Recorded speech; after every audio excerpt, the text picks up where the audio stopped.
Welcome to this presentation about library services for economics students. I don't understand what was happening. Okay. Welcome to this presentation about Fed Up with Research Struggles, how using the library can help make you a better researcher. My name is Nancy Levis, and I am a librarian at the University Libraries here at UNC Chapel Hill, and I specialize in economics, information, and data. My email address is here on the slide, as well as my calendar link so that you can schedule a research meeting with me. And I have a link, these slides are shareable, and I will put that link in the chat at the end of the presentation today. Just a little more about me. I have a bachelor's degree in economics. My undergraduate advisor did her PhD work here at Carolina. My master's degree is in library and information science, and I've taught and worked professionally with economics, data, and information for 8 years, starting out at the Library of Congress at the University of Maryland, and now I've been here at UNC Chapel Hill for the past 4 years. If you name it, I have probably been asked a question about it, or I at least know a colleague who has. So the plan for this afternoon, I'll go over some basics about how to navigate the library website and some other essential services that can be really helpful for your research. We'll talk some about specifics of searching and about databases, electronic resources, and then I'll wrap up with the moral of the story. If you would like to go to the slides, again, I'll share that in the chat at the end of the presentation, and I'll throw that in now. So you can access the links that are in the presentation. So the library website is kind of a mess, to put it lightly. And there are some key things to be aware of as you are beginning to navigate through the library website. First, library hours. There are a lot of libraries on campus. 9 or 10 branches. I can't remember the exact count, but every library has different hours, and you can find that here under the libraries and hours. And you can also contact the library at any time with the Contact Us button. And there is library chat that is staffed by real live humans from 10 a.m. until 5 p.m. and some evening hours as well. I am not part of the evening chat team, so I can't remember that. But then you can also send us an email if you are unsure of which librarian to contact for an email by email, or if you want to contact a specific library. You're also always welcome to email me directly, and I can get you in touch with the people that can help if your question is something that is outside of my expertise. You can also schedule a research meeting. You can do that via my calendar link directly. You can also go under support and guides and select schedule research consultations and select a librarian by subject area. And if you are teaching, you can also schedule a research workshop for your class. And I also provide instructional design consultations for teaching research assignments. I know that a lot of folks have opportunity to teach classes for undergraduates, and in addition to being here to help you with your research, I also am here to support your teaching. Some other services and useful information in the libraries. There are quiet work and study spaces available to you. There are graduate carrels in Davis Library, as well as reservable study rooms. On the library website, you can access that under places and spaces, and under places to study and book a study room. And so if you need a quiet work or study space. There's also a lot of Davis data services at the Davis Library Research Hub. This is your first stop for support for data analysis, text analysis, text mining, research data management, and other services like that. I work pretty closely with our numeric data librarian, especially when it comes to economics data questions. There's also the interlibrary loan service, so that you can have access to articles and books from other libraries at no cost to you. And again, this hyperlink is in the presentation. And so there are some journals that fall under this rapid access category. And you will log in with your Onion and you can find the interlibrary loan FAQ here on this page.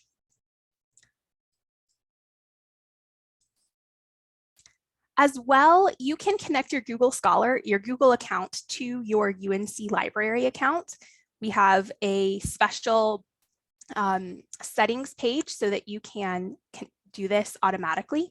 And so what that means is that when you are searching in Google Scholar for articles, you will get, by connecting your Google account to UNC, it will give you the access through the libraries if we have that article in our subscriptions. So I do recommend doing that if you have a Google account and if you use Google Scholar in your work. As well, Zotero is an open source citation manager and bibliography generator. This is an incredibly powerful tool. And about a week ago, I saw this Twitter thread about a third-year STEM PhD student using Zotero in their paper reading workflow. You can do things like reading PDFs and marking them up. It's a really powerful tool, so I do encourage you to check that out. And there's a few links to download. This is what this hyperlink is. And then we have a page of how to use Zotero.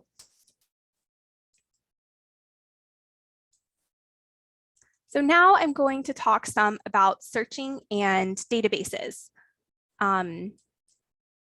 So on the main library homepage, there is a big search bar, and that is a search for what we call Articles Plus. And then there are subject databases like EconLit or Business Source Premier are two databases I use very regularly for economics and business information.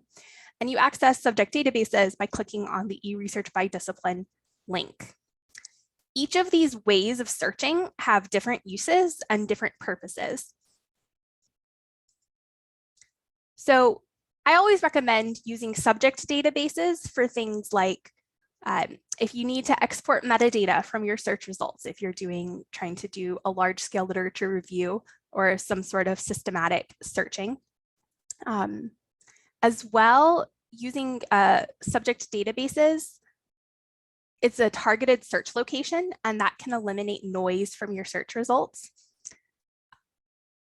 Using the Articles Plus or search bar, that means that you're searching basically everything, not everything, but basically everything. And that's where the search results can get really overwhelming. And so I recommend using the Articles Plus main search bar if you are searching to see if we have a specific article to search by title or the DOI number, or if you know exactly what database you're looking for or a resource, it's probably the fastest way to get the link for that specific database. So specific subject databases are found in the eResearch by Discipline list. So from the library homepage, if I can go back and find that. So from the library homepage, here's the main search bar for Articles Plus. And then here's the eResearch by Discipline link. And then it's also linked in the slides. And so you can choose your subject and see a list of all relevant databases. And so a few that I think are particularly relevant to the economics department would be the statistics and numeric data list, obviously the economics list, as well as some of the business databases, especially the ones that are more data focused. And for a navigation tip, I often use the Control F search in my Windows browser, in my Windows machine, so that I can skip amongst database descriptions and find which one I want if I'm not sure what I'm looking for. So for example, when I open up the economics list, if I want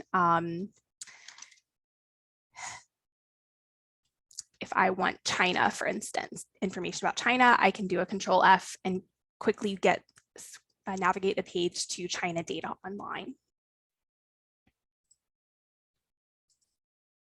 So a couple of specific article databases. There are two main database vendors for articles, and these are EBSCO, which provides databases like EconLit, and features about EBSCO databases that I really like. It is possible to search in multiple databases at once. There is an embedded library chat widget so that you can use the library chat when it's active directly from the database page without having to navigate to the library website. As well, the search algorithm in EBSCO just really makes sense to me. And I find that my own searching is almost always successful in one way or another when I'm using an EBSCO database. ProQuest is the other main database vendor, and they have kind of the green looking screen, green or teal search interface. And a database example is sociological abstracts, which you may or may not have encountered in your research before. It's a sociology database. But features in ProQuest databases, there are a lot of multidisciplinary and disciplinary options for searching. My recommendation is to use the search facets in the ProQuest results page to help narrow your results. You can limit by all sorts of different facets. And I just noted that the ProQuest search algorithm doesn't usually make sense to me. And so I always have to try a few different things to try to make it work. So don't get discouraged if ProQuest databases don't seem to work for you at first, because they don't seem to work for me, and it's my day job to try to make sense of it. I wanted to highlight a couple of data sources that might be especially interesting or helpful to PhD students in the econ department.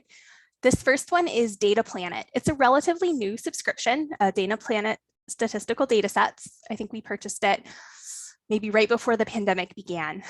And it's kind of like Google for data. They have over 12.6 billion data sets. And a lot of the data do come from free sources from the Bureau of Economic Analysis, CDC, et cetera. The value add in Data Planet is searching in one place across all of these data sets. And you can do a keyword search and get data on the subject from all sorts of different sources. And there is a user guide that is linked to in the database description on this slide, as well as on the library website when you get to the database link in the list on the website, eResearch by Discipline. The other data source is the ICPSR, which you may already be aware of. It's the Inter-University Consortium for Political and Social Research, and it is the world's largest archive of computer-readable social science data. And if you have not yet begun to explore this resource, I highly encourage you to check it out. Some data are restricted use, but as you are probably already aware, this can still be a useful tool for discovering other researchers working on similar questions as you're investigating. And this is a really powerful data source. So there are a couple of pages on the library website that I maintain to facilitate navigating all of these different databases and data source options. And so there is a research guide for economics, and it's a curated list of article and data sources. And again, this is linked to in the slides, and I will advertise it to y'all as well. And you can navigate on the left side by clicking on the menu tabs and locating information about interlibrary loan, different databases that you can check out, working papers, things like that. There's also a page of video research tutorials. This page is still under construction, but can always, there are still some things. Some of these videos are targeted more towards undergraduates, but I especially think that this video tips and thoughts on finding data, I adapted a presentation from our numeric data librarian into this video, as well as some database tutorial videos so that you can find more help for using the advanced search tutorials in EBSCO databases and ProQuest databases. So the moral of the story is that the libraries have a lot of services and resources to help you out. And as your economics librarian, I'm here to help you navigate them and get you going in the right direction. So thank you for your time this afternoon. And again, you can send me an email at any time. And you can also schedule a 20 to 30-minute Zoom meeting with me using my calendar. And that is what I have to say. So I'm going to stop the recording, and I believe we may have a few minutes for some questions.